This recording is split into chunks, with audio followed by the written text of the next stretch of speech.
నీకే గనక సిగ్గు శరం ఏమైనా ఉంటే రేవంత్ రెడ్డి గారు సిగ్గున్నదారా బాబు నీకు. అదే విధంగా ఈ కాంగ్రెస్ పార్టీకి సంబంధించిన మంత్రులు ఎవరైతే మాట్లాడుతున్నారో కేసీఆర్ గారు ఇచ్చిన చీరల్నే దాచుకొని ఇవాళ ఈ పండక్కి కట్టుకుంటా ఉన్నారన్న. దొంగ పరిపాలన, ఇలాంటి లత్కోర్ పరిపాలన, ఇలాంటి కమిషన్ల కోసము కాంగ్రెస్ పార్టీలో ఉంటే నన్ను కూడా కొడతారు, నన్ను కూడా తంతరు అని చెప్పేసి ఉద్దేశంలో భాగంగా ఆయన కూడా ఈ ఎజెండా పట్టుకున్నాడు. తెలంగాణ ప్రత్యేక రాష్ట్ర తెలంగాణ సాధన కోసం పనిచేసింది కూడా బీఆర్ఎస్. ఆ తర్వాత అభివృద్ధి పథంలో నడిపించింది కూడా బీఆర్ఎస్. అసలు సోనియా గాంధీ, ఇందిరాగాంధీకి మనకేం సంబంధం అన్న? వాళ్ళు తెలంగాణ రాష్ట్రం ఇయ్యకపోతేనే కదా వేలాది మంది చచ్చిపోయారు. కేంద్రం వాళ్ళకి సిగ్గు శరం ఉంటే తెలంగాణ రాష్ట్రానికి విభజన చట్టంలో ఇచ్చినటువంటి హామీల మీద మాట్లాడాలి అన్న. చెప్పండి, ఈ రోజు బీఆర్ఎస్ పార్టీలో దాదాపు చాలా మంది అధికార పార్టీకి చెందిన వాళ్ళు, బీజేపీ కాంగ్రెస్ పార్టీకి చెందిన వాళ్ళు బీఆర్ఎస్ లో జాయిన్ అవుతున్నారు. ఏం చెప్తారు మరి? ఈడ కంప్లీట్ మన రివర్స్ ఉంది ఇక్కడ తెలంగాణలో. జనరల్ గా జనాలు గానీ అధికార పార్టీలో గానీ ఏదైనా నాయకులు గానీ జాయిన్ అవ్వాలనుకుంటే అధికార పార్టీకే పోవాలనుకుంటారు. ఎందుకంటే వాళ్ళకి కావాల్సిన పనులు కావాలో లేకపోతే రేపటి రోజున గెలవడానికో. కానీ ఇక్కడ గమ్మత్ ఏంటంటే రివర్స్.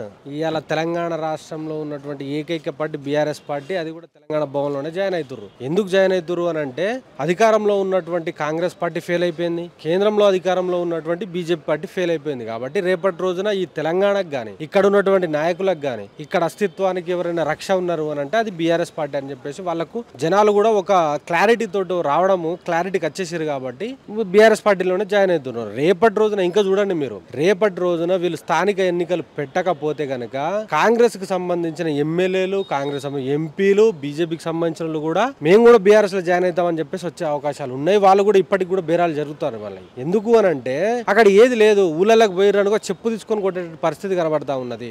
అంటే బీఆర్ఎస్ అంటున్నారు, అంటే కేసీఆర్ అంటున్నారు, అంటే కేటీఆర్ అంటున్నారు. మా గురించి మాట్లాడే పార్టీ బీఆర్ఎస్ అని మాట్లాడుతున్నారు.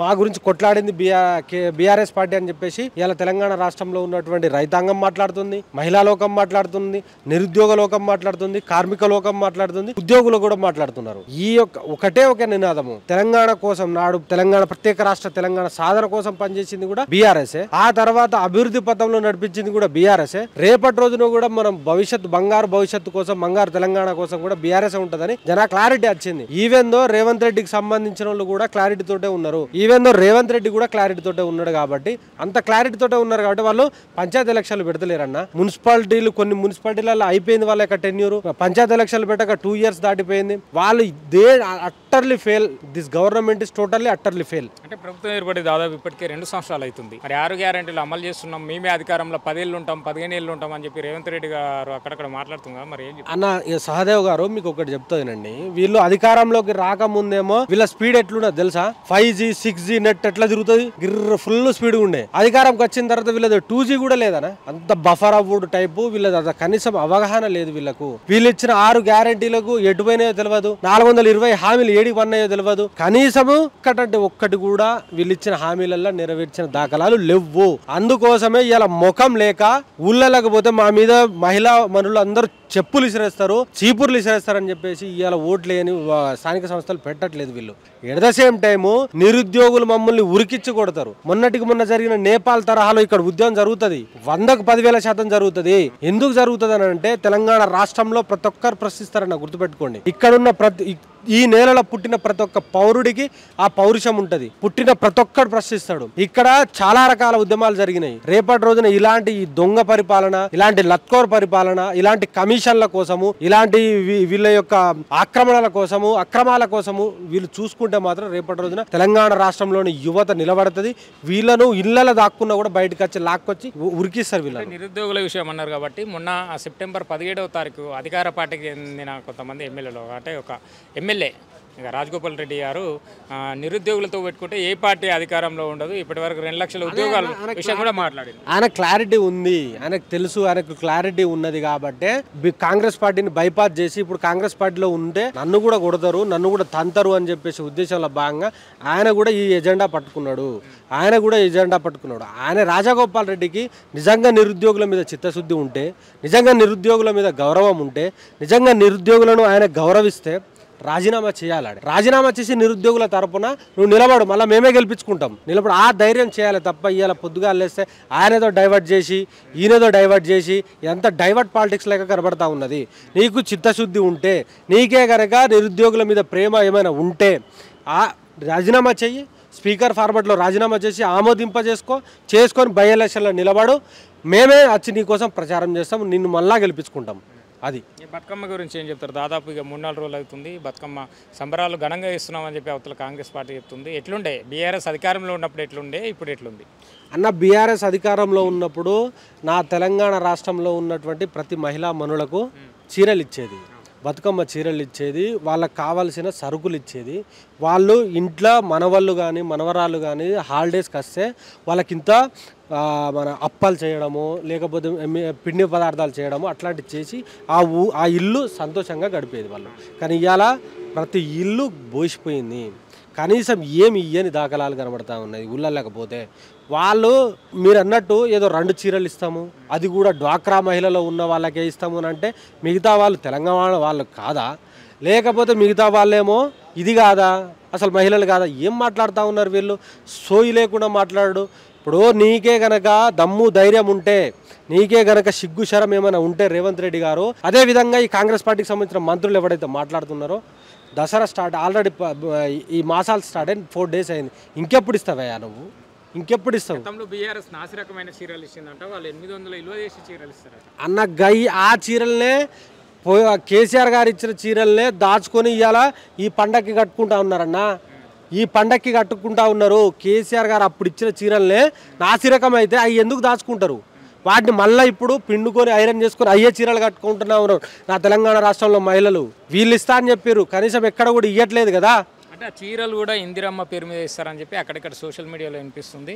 ఇక చీరలేమో ఇందిరమ్మ పేరు మీద ఇస్తుంది, తెలంగాణ తల్లినేమో సోనియమ్మని చేసిన అని చెప్పి. ఇది కంప్లీట్గా తెలంగాణ రాష్ట్రం యొక్క అస్తిత్వం మీద దాడి 10,000%. ఇక్కడ రాణి రుద్రమాదేవి ఉన్నారు, ఇక్కడ చాక లైలమ్మ ఉన్నారు, ఇక్కడ సమ్మక్క సారక్కల లాంటోళ్ళ ఫోటోలు పెట్టి ఇయ్యచ్చు కదా. అసలు సోనియా గాంధీ ఇందిరాగాంధీకి మనకేం సంబంధం అన్న? వాళ్ళు తెలంగాణ రాష్ట్రం ఇయ్యకపోతేనే కదా వేలాది మంది చచ్చిపోయారు. మాకు తెలంగాణ కావాలి, మా యొక్క కాంగ్రెస్ పార్టీ వద్దని చెప్పేసి తెలంగాణ కోసమే వాళ్ళ మీద పొట్లాడినాం కదా. ఇవాళ వాళ్ళని తీసుకొచ్చి ఆ బొమ్మ పట్టుకొచ్చేదో ఇస్తామని అంటే మాత్రం ఊకురు. సరే నువ్వు ఎట్లనన్నా ఇయ్యి, కానీ ఇస్తావా లేదా? తెలంగాణ రాష్ట్రంలో ఉన్నటువంటి దాదాపుగా 2 కోట్ల మహిళలకు ఇస్తావా లేదా? ఎట్ ద సేమ్ టైం వాళ్ళకి రావాల్సిన 2,500 రూపాయలు ఇస్తావా లేదా? అదేవిధంగా మా యొక్క మహిళా విద్యార్థులు ఎవరైతే ఉన్నారో వాళ్ళకి ల్యాప్టాప్లు ఇస్తావా లేదా? స్కూటీలు ఇస్తా అని చెప్పినావు ఇస్తావా లేదా? దాని మీద చర్చ ఉండాలి. కానీ ఏదో వీళ్ళు పెద్ద దుకాణం పట్టుకొచ్చి ఇందిరమ్మ బొమ్మ, ఆ బొమ్మ, ఈ బొమ్మ అంటే ఏందన్నట్టు ఇది? ఇక్కడ కంప్లీట్గా తెలంగాణ రాష్ట్రం యొక్క అస్తిత్వం మీద, ఇక్కడ ఉన్నటువంటి మా యొక్క ఎమోషన్ల మీద వీళ్ళు దెబ్బ కొట్టే ప్రయత్నం చేస్తున్నారు. ఇది తగదు.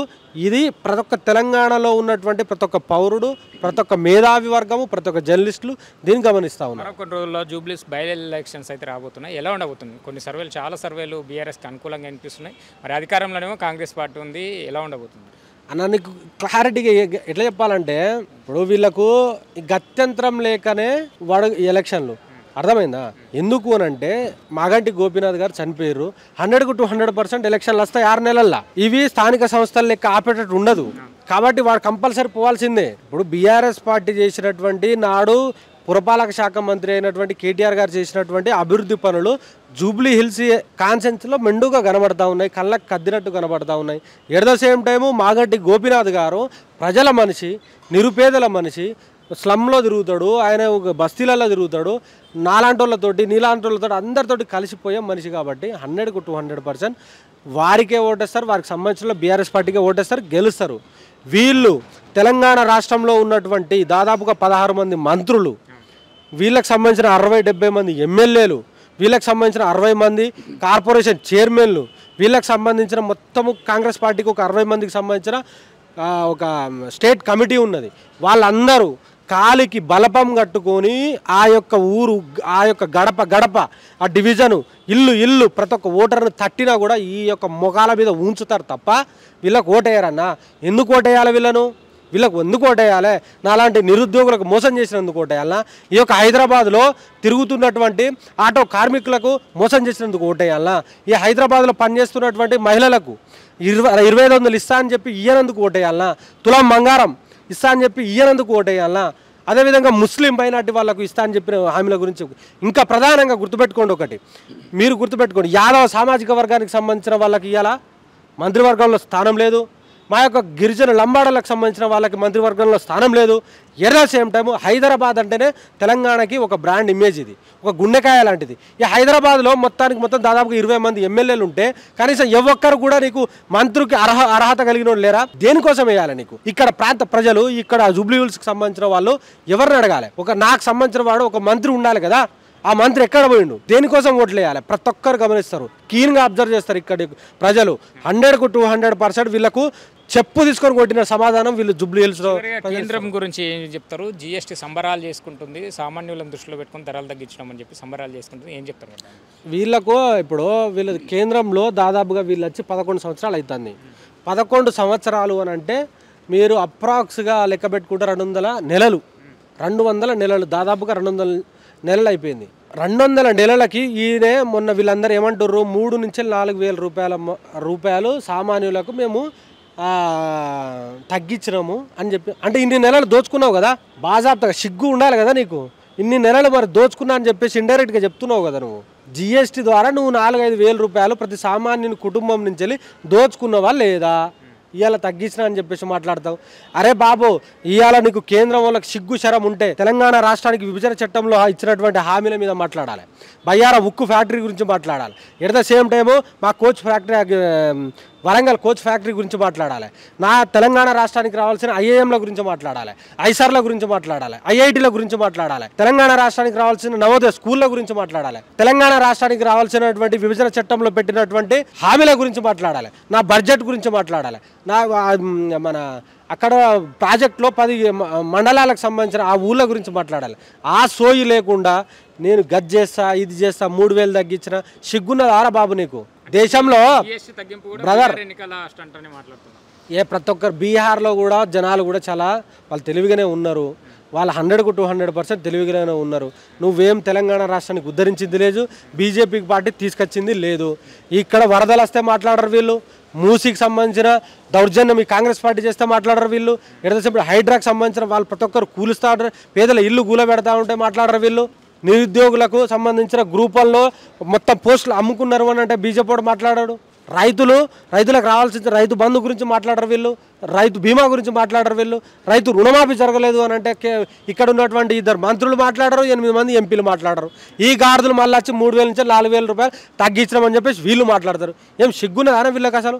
వీళ్ళంతా ఇక్కడ ఉన్నటువంటి కాంగ్రెస్ కానీ ఇక్కడ ఉన్నటువంటి బీజేపీ కానీ ఒక రకమైన ఇద్దరు ఒక షెద్దర్లా కప్పుకొని లోపల వీళ్ళంతా సరసాలు ఆడుకుంటారు తప్ప వేరేది ఏది లేదన్న. ఒక షెద్దర్ మీద కప్పుకున్నారు, లోపల వీళ్ళందరూ ఉన్నారు. అర్థమైందా? నా మీద బీఆర్ఎస్ వాడు ఫైట్ చేస్తే నువ్వు మాట్లాడాలి, నీ మీద బీఆర్ఎస్ వాడు ఫైట్ చేస్తే నేను మాట్లాడాలనే ఉద్దేశంలో బాగా ఉన్నది తప్ప వీళ్ళు చేసింది ఏది లేదు. ఏ రోజు కూడా ఈ యొక్క కాంగ్రెస్ ప్రభుత్వాన్ని కానీ, ఈ యొక్క రేవంత్ ప్రభుత్వాన్ని కానీ, రేవంత్ రెడ్డిని కానీ, ఏ ఒక్క మంత్రి కానీ, ఏ యొక్క ఎంపీ కానీ ప్రశ్నించిన దాఖలాలు లేవు. ఒక్క ఈటల రాజేందర్ గారే కొట్లాడుతా అన్నారు తప్ప ఏ ఒక్కడు కూడా లేడు. వాళ్ళకి ఇంట్రెస్ట్ లేదు. అర్థమైందా? వీళ్ళు కంప్లీట్గా రేవంత్ రెడ్డిని బచాయించడం కోసమే పనిచేస్తున్న ఎంపీలు తప్ప బీజేపీకి సంబంధించిన ఎంపీలు కాదు. మీకు ఒక ఎగ్జాంపుల్ చెప్తా అన్న. నేను బీఆర్ఎస్ పార్టీ, మనోడు బీఆర్ఎస్ పార్టీ. మా యొక్క రేపటి రోజున అధికారంలోకి వస్తే మేము మా యొక్క ముఖ్యమంత్రి కేసీఆర్ కావాలనుకుంటాము. కానీ ఇక్కడ ఉన్న బీజేపీ నాయకులు రేపటి రోజున బీజేపీ అధికారంలోకి వస్తే రేవంత్ రెడ్డి ముఖ్యమంత్రి కావాలనుకుంటున్నారు. ఇదానే వీళ్ళ యొక్క సంసారం. ఇదా వీళ్ళు చేస్తే అంటే నట్టేట బీజేపీ కార్యకర్తలను ముంచుతున్నారు, బీజేపీ ఓటర్లను ముంచుతున్నారు. వీళ్ళు మొత్తం కథం పెడుతున్నారు. ఎందుకనంటే క్లియర్గా కనబడతా ఉన్నది. ఈ తెలంగాణ రాష్ట్రంలో సంక్షోభం ఏర్పడ్డా వీళ్ళు మాట్లాడతలేరు, ఇక్కడ దౌర్జన్యాలు జరిగినా మాట్లాడతలేరు, దాడులు జరిగినా మాట్లాడతలేరు అన్న.